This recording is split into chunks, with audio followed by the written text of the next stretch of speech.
Light in the mirror.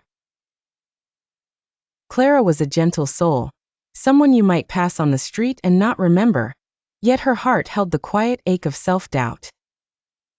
Each morning she stood before her mirror, tracing the lines on her face with tender fingertips, repeating words she'd learned to believe. I am not enough. One rainy afternoon, Clara was caught beneath an awning with a neighbor, Mrs. Patel, whose eyes shone with life.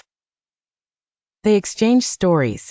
Clara spoke softly of her struggles at work, the small mistakes that seemed to shape her whole self-image.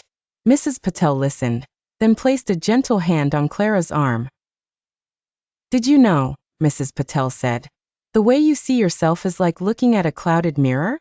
Our thoughts shape the glass. Clara frowned. But isn't the reflection real?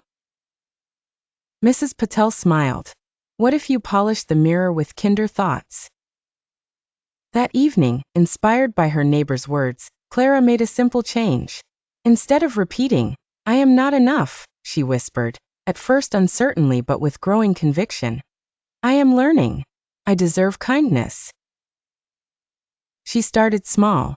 Each time a negative thought arrived, she acknowledged it, then gently questioned it, as she'd read in an article about cognitive behavioral therapy. Was it absolutely true? Was there another way to see the moment?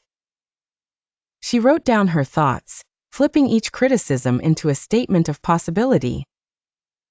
Over weeks, Clara noticed changes, not dramatic, but soft, like dawn breaking on her horizon. She smiled more. She felt lighter at work and braver in conversations. One chilly morning, she stood before her mirror, light streaming through the window onto her face. The reflection shimmered differently. Clara realized the stories she told herself mattered. When she felt the old ache, she paused, placed a hand over her heart, and named 3 things she was grateful for. Counsel from DBT about embracing the present. She found herself more patient, more compassionate, with others and herself.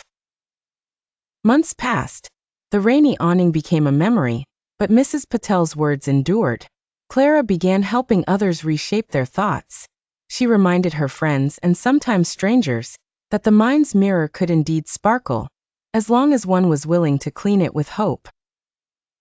So each day, Clara's story was not just about her reflection, but about choosing to see the best in herself, and gently inviting others to do the same. The healing, she realized, was not in changing the world outside, but in changing the way she saw herself within.